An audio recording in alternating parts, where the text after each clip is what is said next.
Hello, welcome to Shaka Extra Time, a show that comes to you every week. Joining me from his home is Shaka Ssali himself, aka the Kavali Kid. Hello, Shaka. Hello, Ndugu Paul. How are you? I remain simple, easy, and as some of my fans have suggested, an awesome son of Mother Africa. Let me start by welcoming our newest member to the Shaka Extra Time family. It's a great addition. I'm talking about NBS Television in Kampala, Uganda. I can't wait, Ndugu Paul, because as you say, it provides us an opportunity to interact spontaneously with some of our variable audience, not only from Kavali, southwestern Uganda, where the Kavali Kid was born, but we are talking about a national broadcaster here. NBS television will be carrying us throughout the Republic of Uganda and beyond. That's great news indeed. Let's start here in the United States. Shaka, people are gearing up for elections. We're almost 3 months shy of having a general election here in the United States. Let's start here. Yes, indeed, where obviously this happens to be a very, very unusual election, especially given that you do not see the normal campaigns that politicians engage in. Almost every campaign happens to be virtual. So we are looking at what others have characterized as scientific elections. I know there are some countries that have considered or fronted the idea of having scientific campaigns, scientific elections. It's happening right here in the United States, Shaka.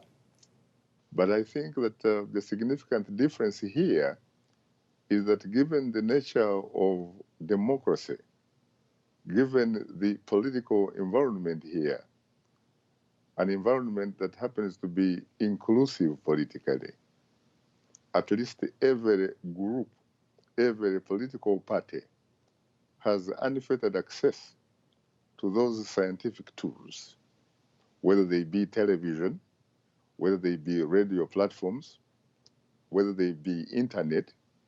At least Joe Biden does not have to worry about the possibility of Donald J. Trump dominating those scientific tools. Whereas that luxury is not shared elsewhere, especially on most of the African continent. But incumbent President Donald J. Trump has come out clearly criticizing these scientific campaigns, criticizing the mail-in voting. He says that this is going to be perhaps one of the worst elections the United States has had in a generation. It is very interesting that President Trump has come up with that type of criticism because the last time I checked, he and his wife are actually some of the beneficiaries of that type of voting. For some reason, it looks like he's not very confident about that aspect of the voting. Again, going back to President Trump, he has fronted the idea of saying that because of the pandemic, maybe United States should postpone this upcoming election until further notice when things get back to normal. But there are those critics or observers who say that maybe he doesn't have the authority to do that. He does not have the constitutional authority. That work belongs to the United States Congress. We are talking about the two houses, the House of Representatives and the U.S. Senate. Those are the ones that have the power, at least according to the Constitution, of deciding whether or not an election can occur. What is interesting about Trump's criticism is that it is not borne out by the history of the United States. There have been other circumstances where elections could in fact have been postponed. There are two important occasions. One happened to be during the Civil War. We are talking about 1864. We're talking about the 1860s here. The elections went on. We are also looking at the Second World War, 1944. 1944, the elections in the United States took place and nothing happened.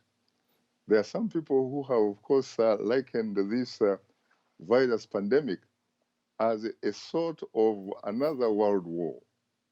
And yes, they probably have a point. The only difference is that whereas the two previous wars were wars which were fought by weapons, including some weapons of mass destruction, these elections at that time were conducted under circumstances where the different countries actually chose or sided with different countries or different allies. But in this particular case, Ndugu Paul, all mankind, wherever it is on the same side against the COVID-19 or the coronavirus pandemic. So it seems to me, though, that these are almost, in terms of electioneering, these are almost more normal times than the previous two that I have mentioned. One could argue that perhaps at the time, the wars were not being fought on US soil. And with coronavirus, it's hitting us, it has hit us harder than anybody else. As we speak, United States has more numbers to date than any other country on this planet Earth. The Second World War may not have, in fact, been fought physically on the soil of the United States, but the sons and daughters of the United States were engaged in that endeavor. But is there any reason why, for example, an incumbent president should be worried about having these sorts of elections in this country? The individual may, in fact, occupy the highest office in the land, the presidency. And of course, his address and mansion is 1600 Pennsylvania Avenue. Arguably, perhaps, the most important, the most influential political office on this planet Earth. But when you look at the public opinion polls, if they are anything to go by, if you were that individual occupying it in 2020, you probably would have some reason to worry about the possibility of the outcome of the next election. Let's cross over to Uganda.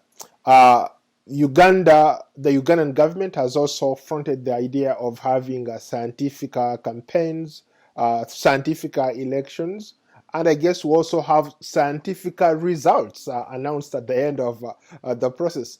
Let's start there. You know, I think that it's sort of, from the outset, when you look at it, it seems to make sense, especially because of the COVID-19 dominated environment, that you in fact have to do this electioneering this time around differently, using different tools. But unfortunately, unlike, for example, in the United States or in a country that is democratic, where you, for example, have respect for freedom of expression, freedom of the press, freedom of assembly, where people can easily express themselves, where even people are generally socially and politically aware of their rights. or socially and politically conscious of what their rights are, and they are in a position to assert them when they need be. In this particular case, when it comes to Uganda, yes, it is true, Uganda liberalized the media a long time ago and should be commended for that. I remember the time I left Uganda, Paul, there was only one Uganda television station. There was only one Uganda radio station. Those two platforms both were owned by the government of Uganda. But in this particular case, you have so many radio stations owned by individuals, not the government. You have several television stations owned by individuals, not by the government. And one of those, in fact, television stations is the NBS station, which you said at the outset that it has decided to carry this program, Shaka Extra Time, weekly. That's correct. Unfortunately, the situation of ownership is not like the United States. The situation in Uganda is that, yes, whereas it may look like individuals indeed own those stations, most of those people that have actually been granted the licenses to operate, most of those people are either card-carrying members of the ruling party, the National Resistance Movement Organization, or they are supporters of the ruling party, No, the Shaka, National Resistance. I beg to differ. No, I said most.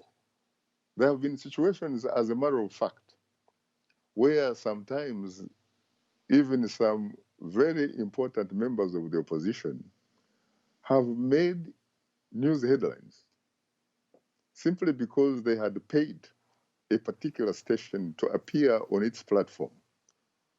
And by the time they actually go to the station, they are told that because of orders or instructions from above, unfortunately, they could not get the opportunity to be hosted on that particular show. And one of those people that has repeatedly, in fact, been either a victim or a beneficiary of that is a Colonel, Dr. KiizaBesigye, retired but not tired, and of course a doctor with a real clinic, unlike yours truly here. You made a great point earlier of Uganda being one of those countries that has allowed uh, freedom of the media. I cannot think of a country, and I've been to so many African countries that have so many television stations, so many radio stations per capita than Uganda. So that's a credit to President Yoweri Museveni, who has been in power for 35 years. By the way, you are right, but I don't think you are right in personalizing that particular privilege. That particular privilege does not necessarily belong to an individual called President Yoweri Museveni. I think it belongs to a government which he happens to head. But one could also argue that there are countries where you've had leaders who come every 5 years and leave, and you don't have that kind of media operating in those countries. Yeah, but We've been that to is some other countries together that are relatively democratic, but they still have one or two stations, radio or television stations. by the way, there are some organizations and groups, for example, like the Kingdom of Uganda. It has a television platform. And radio. It has a radio platform. But the Kingdom of Uganda is something that is politically difficult to place.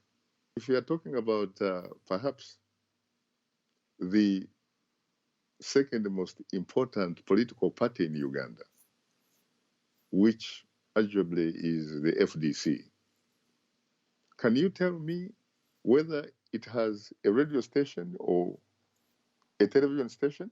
Let's talk about the politics itself. Let's talk about President Yoweri Museveni has expressed interest in running for another term.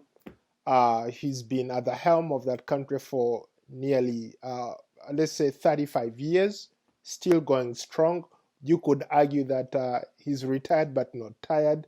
There are some other key players who have come into play.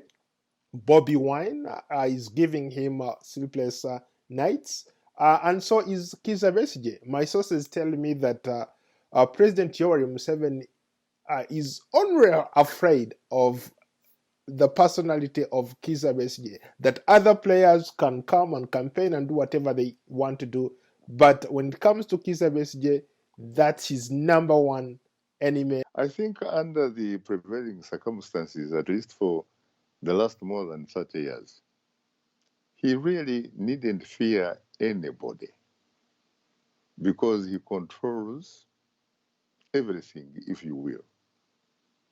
He, in fact, almost controls even the oxygen that every citizen of Uganda needs, not may, but actually needs in order to survive. When you talk about the elections, first of all, it is his government that, in fact, organizes those elections. It is his government that conducts those elections. It is his government that announces the results of those elections. As a matter of fact, everybody that is a Ugandan observer, or at least a very serious observer of Ugandan politics, will tell you that during his tenure of office, since at least 1996, when the first election took place, he really has had nothing to worry about because, like in most African countries, an incumbent president does not organize and in fact, conduct an election that he or she is going to lose. In fact, it is a reflection of the will of those who count the votes, who are commissioners of the Electoral Commission, and for the most part, are in fact appointed by a president of that country and the president who also happens to be a a presidential candidate at the same time. Shaka, one great intellectual, Albert Einstein one time, Professor Albert Einstein one time, a man who won a Nobel Prize laureate in physics to boot. He used to be a distinguished professor at Princeton University in New Jersey, United States of America. He is the man who came up with the idea of relativity. He talked about people who continue doing the same thing over and over again, expecting different results. He said that must be insanity. So when you look at the elections in Uganda, if you are a KiizaBesigye, since the first time he participated in that election, which some pundits in fact regard as selections, he must know that he is continuing to repeat the same thing over and over again. And so, at least according to the wise professor Einstein, we are talking about political insanity here. Great point. You actually remind me of one Joseph Stalin who once said that it's important that people know there was an election. The people who vote decide nothing, absolutely nothing.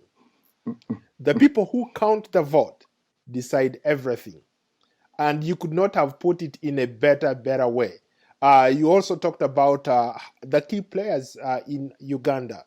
But what do you make of the rise of Bobby Wine? He has created His pressure group, people power, has morphed into a political party now.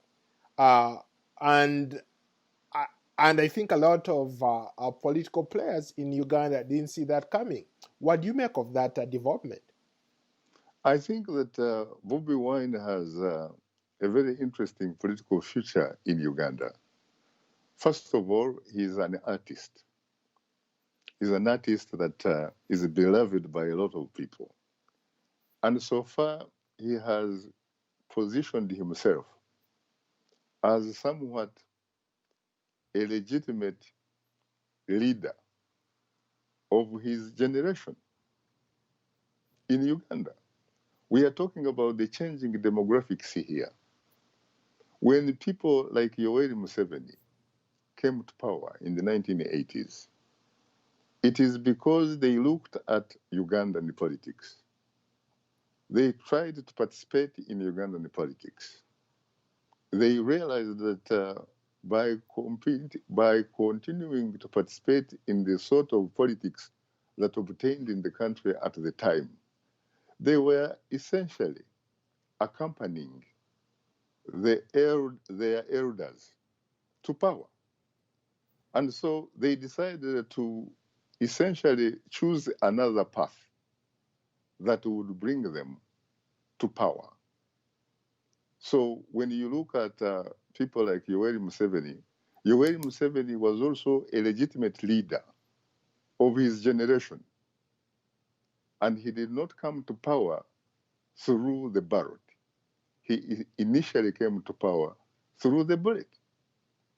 And so I think that if people like Bobi Wine can continue mobilizing and organizing, one of these days they will get an opportunity to be in charge of Uganda. Because mind you, as we talk, I think that they are, as a generation, they are probably the majority in Uganda. I've come across a lot of criticism directed towards President Yoweri Museveni, but at the same time, I've come across a lot of people who support Yoweri Museveni. They say they would not be where they are today if it wasn't for the the peace and stability, the economic development that he has led over the last couple years, the last 30 years.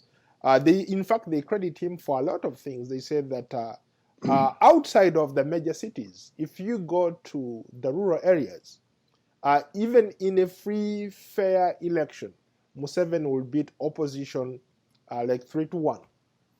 Your response? First of all, when you talk about those who support and those who criticize, that is a reflection of human nature. When you are looking at a society, imagine, for example, where there is one major shopping center in a community, and there is only one particular individual who actually holds the key or has the key to or for anybody to access that huge shopping center. In order for you to access that shopping center, you must be a supporter of that particular individual who holds the key. Or at least you must be seen to be supportive of that particular individual. And so it is understandable why there are many people who support President Yoweri Museveni. Because at the end of the day, it is about their stomachs. They are patriotic to their stomachs, not their country. Shaka, there are those people who genuinely believe that President Yoweri Museveni has been the savior of Uganda. I will give you an example. When he came into power, we were very young kids. We lived in Jinja at the time. It used to take us almost 2 days to drive from Jinja to Rukunji. There were no roads. The infrastructure was very, very poor.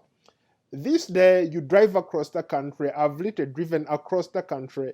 There is great infrastructure. You can literally get from one part of the country to another from north to south on good roads. A lot of people commend him for bringing peace in and stability. They say that Mebakatulo, to use the Luganda word, which means they sleep well at night.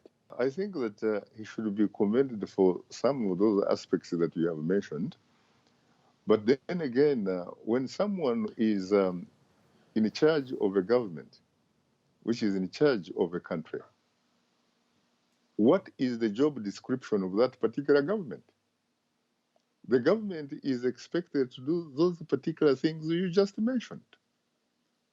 In order for it to justify itself in power, it has to provide security to every member of that particular republic. It has to provide infrastructure. So that is really a given. But having said that, you know, Ndugu Paul, when you talk about the element of peace or stability, it is not defined, for example, by the absence of war. It is not defined, for example, by the slowness or inadequate infrastructure. Peace and stability should be defined, rather, by the presence of social, economic, political justice for all. Interesting point. Let's talk about a lot of critics who have also attacked the leading opposition leader. To this day, Dr. KiizaBesigye remains perhaps one of the most influential politicians in the politics of Uganda or in our generation. I cannot think of any other person who has literally or single-handedly made a huge contribution in as far as politics is concerned than KiizaBesigye. But there are a lot of critics who say that maybe it's about time he stepped out and handed the baton to somebody different, because he keeps doing the same thing, expecting different results. Your take? You have a point. I think that he probably need to change the strategy and or change the tactics of accessing the State House of the Republic of Uganda. It seems to me that from what we have seen since 1996, President Yoweri Museveni has been true to his original words of not allowing anybody to remove him from State House with a piece of paper. It seems to me that these people who are trying to take his job or to replace him in his job, they need to look for another way of accessing that particular office. They can look elsewhere around the continent. They can look to the Republic of Sudan. They can look at Khartoum. There was a man called Marshal Omar Bashir. Omar Bashir used to win elections over and over again. The election that he organized, the winner was never in doubt. You knew the winner even before people actually went to vote. Same thing in Uganda. But you know what?